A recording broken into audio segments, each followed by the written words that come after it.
We're gonna have some fun today. We're gonna go through all of the WWE championships and discuss how are the stories right now for those titles. Are they in good programs, great programs, mediocre programs? But you help me discuss and figure this out too. Let's kick it off with John Cena. So right now, John Cena he's in a multiple storylines really. Everyone's kind of coming after Cena, from LA Knight to Cody Rhodes, CM Punk, Randy Orton. They all want Cena, and they can actually see him, which is a cool thing. But as of right now, he's feuding with CM Punk. How has this build been for you? This story, this build right now is very quick. It's a match that I have wanted to see. I was hoping they were going to do. I was a little nervous that WWE was not going to do it because of just, well, they're really focused on Cody and Cena so much. The last Punk Cena promo we got on SmackDown, I thought was not their strongest. I think it could have been better, mostly because Cena is calling CM Punk a hypocrite, and it's really to do with him going to Saudi Arabia when he said he would never do that, or calling out other superstars for doing that. But they didn't really get into it very much. I was hoping for a little bit more of that realism. All right, time out. Matt here from the future. Hi. So we just finished up SmackDown where we had the promo between John Cena and CM Punk. He got put through a table, and then Cena decided to go ahead and do his own version of the CM Punk pipe bomb.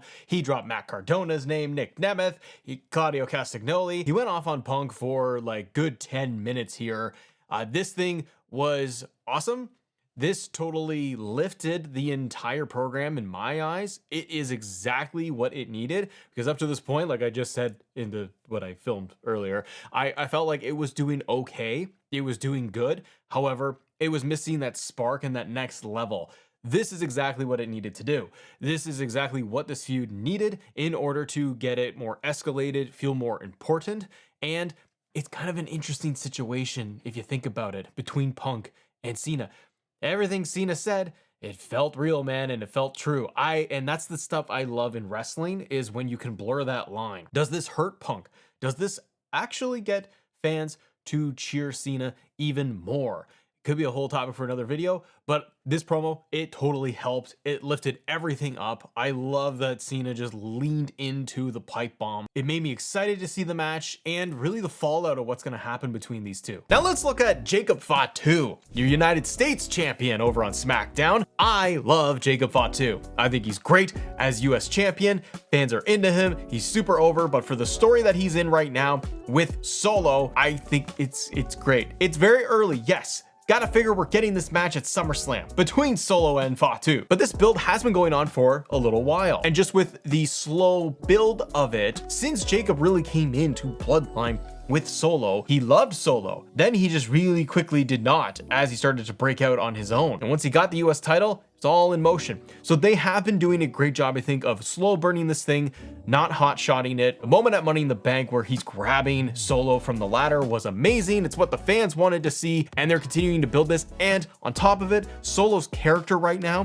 WWE, you're not listening to this, but don't change Solo. Keep him comedic. Find that balance of him trying to be serious, but then also just playful and kind of goofy in the matches. It works really well. So I'm really enjoying this. This is one of my more favorite stories they're doing right now. Women's United States Championship. Let's tackle that. So Zelina Vega, she's your champion, and she's right now in a program with Julia, coming out of Money in the Bank. No real story being built there other than Julia just kind of like, hey, I want belt. Before that, it was Chelsea Green, and again, just a couple of matches happening to get Zelina to the title and Chelsea Green losing it to her. It's good that they're switching it up, but there really is no big story here when it comes to Julia and Zelina yet. I wish they would give a little bit more attention to the mid-card titles, to some of these belts. Kind of look and learn from Lyra and Becky, because the matches were great. They have been great. The promos have been pretty good, I would say. I've actually really enjoyed that program overall and curious to see where it goes. I wish they would apply some of that to Zelina Vega and Julia. Try to find something that they can get a hook with other than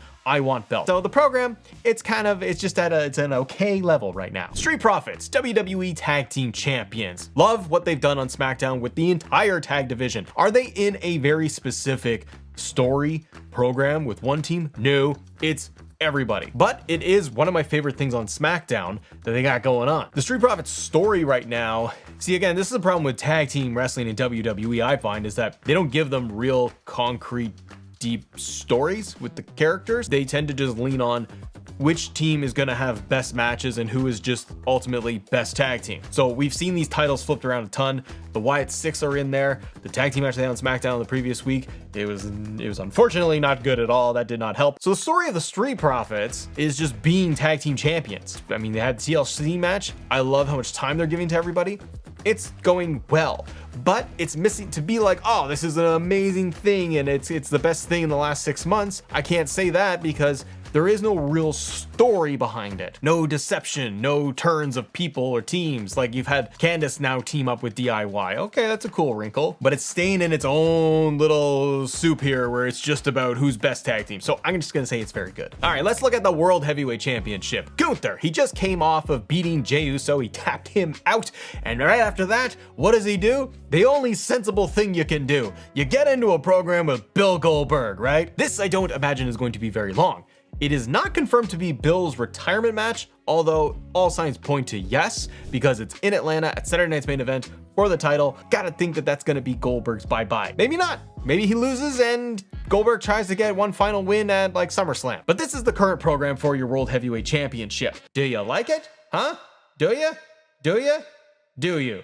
Do you? I don't know what I think anymore about this. I like the promo that Goldberg did on Raw. We're probably just going to get another 2 promos between Goldberg and world champion Gunther, and that'll be that. Hard to say if this is a good or a bad, and you know what? It's more of an I'm intrigued. I think ultimately though, all jokes aside, I think it's good.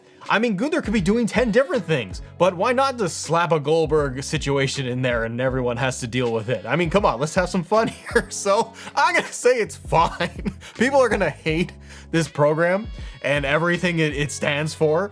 Like Goldberg is supposed to not be here anymore. Gunther should be off doing amazing other things or not have the belt and should be somebody else entirely with the world title. Who knows? You got me interested at least. So I'm gonna say it's fine. All right, Io Sky. Here's the difference with Io right now for me.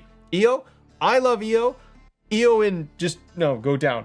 Io in no program. Io in waiting room right now. Because Io retaining at WrestleMania was great. That story, Bianca Rhea, had some ebbs and flows to it where I thought, okay, the build is kind of whatever. They keep pie facing Io. That was kind of the shtick of that. But the match was like one of the best of WrestleMania weekend. Then coming off of WrestleMania, Io's not doing a whole heck of a lot. Mixing it up with Rhea Ripley as a tag team partner against Roxanne Julia. Okay, they did that. That was kind of cool. They built the tension.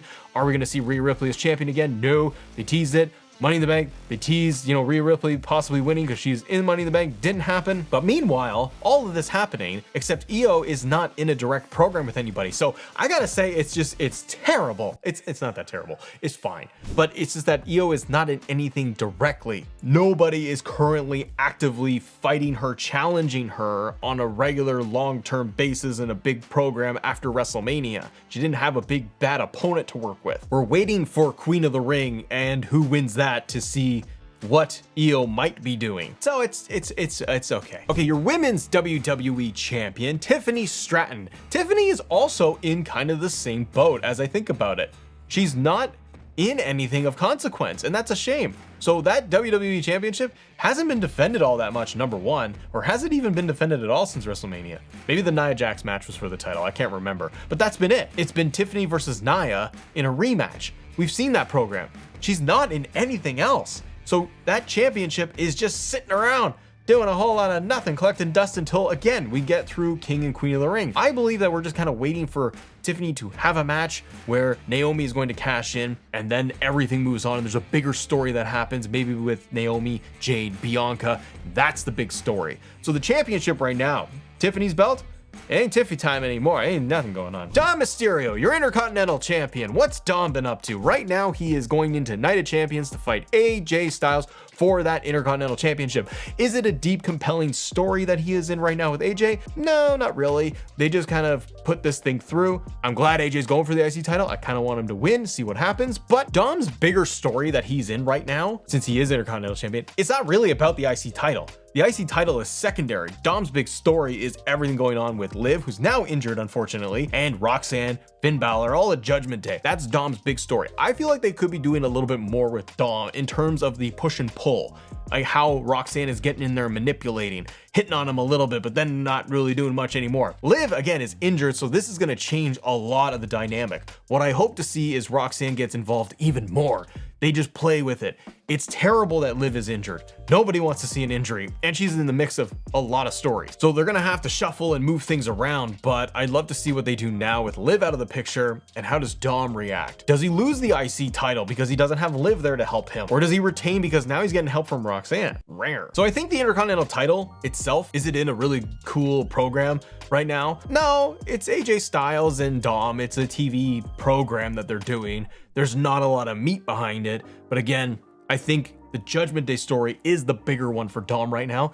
Right now, I think it's solid. I really enjoy it. Becky Lynch, Women's Intercontinental Champion. I'm giving this a solid thumbs up. See, the ratings here, everybody, is just nonsense. It doesn't make any sense. I say good, bad, yay, nays, thumbs, other things happening in areas. So it's just whatever we feel like today. But what do you feel? For me, I really like Becky Lynch's story right now. I really like what they've been doing with Lyra and Becky. Bayley and Becky didn't love the promo on Raw with the two of them chirping each other. Remains to be seen how that plays out and how Lyra will get back into the mix, or is she gonna have to be pushed aside? Seems like she's gonna get involved again, and I hope she does. But Becky as Intercontinental Champion I think is the right move. I really do like what they've done since Backlash and Lyra and Becky's match there. The following match that they've had, everything has worked. The in-ring has been great. Like, I've really enjoyed it. They've been some of my favorite promos, interactions, and matches that we've seen in WWE on the main roster. I'm getting it solid. The thumbs up thing I gave it, I think it's good. Raw Tag Team titles, the New Day. I almost forgot. Did you? Because I forgot because there's just nothing going on. New Day turns on Big E, right? Before the tag team titles. The big moment. An amazing TV moment for WWE. I was glued. I was sad. It had so much emotion involved. Then you thought that you're gonna get this big bad turn from the New Day leading into a big heel run, and they're on it right now. But they didn't get the tag team titles very quickly. They slow burned it. We had a very average match at WrestleMania with the War Raiders. They got those belts, but since then there's nothing. They're walking around literally saying, we're challenging people, open challenge it, like we want to have a challenger. So I gotta give this a bottom level. This is what that's what this means right here, is that it's just not great. They really haven't done much with these Raw tag team titles, regardless of it being New Day, just the titles in general, the current state of those. Had them on War Raiders for a while, New Day now, they've had them on Judgment Day, and it's just kind of like cycle them around these couple of teams. It's just meh. And before we get to the very last one, I'm gonna say thank you to all of you guys that have come by and you've watched the videos and you check out some stuff here on the channel. So if you do enjoyed it, do me a favor and hit that subscribe button, the like button, because it goes a long way to support us here. Liv and Raquel, your WWE Women's Tag Team Champions. Liv just got injured, as we saw on Raw, which is awful. They're gonna have to pivot a lot of these stories. Things were getting really interesting with Judgment Day, and I think that hopefully Liv is not out very long and they can recover from this. And if Liv comes back, I'm gonna put money down right now she comes back as a babyface, and they do that while things happen with Judgment Day and they break down. How have the women's tag team titles been? Putting the injury aside, before that moment, how has everything been? Kind of nothing, right? They won the titles, they dropped the titles, they won the titles back. It's been okay. There's no tag division. I guess that's the thing. There's no women's tag division. Makeshift teams come together, they challenge. It's kind of just used for storyline purposes, but there's no real story. Like, Liv and Raquel are great, and actually they have had some really killer matches, tag team matches on Raw. So them together, their chemistry and everything with Judgment Day, really have enjoyed it. But those tag titles don't do much. Like, Bianca and Jade had them forever. They started to mix it up with a couple of different teams. A lot of those people have been released since then. So you don't have a lot to work with from the tag team division side. People not climbing the ranks and challenging. It's just used for Judgment Day stuff, which is typically what it's been doing. So I gotta give it, just for the state of those tag titles and the division itself, it's just kind of an average meh. But how do you feel about the current stories that all of these champions, all these titles are involved with? Is it working for you or not working for you? Comment below. Thanks so much for watching. Have a great day. See ya.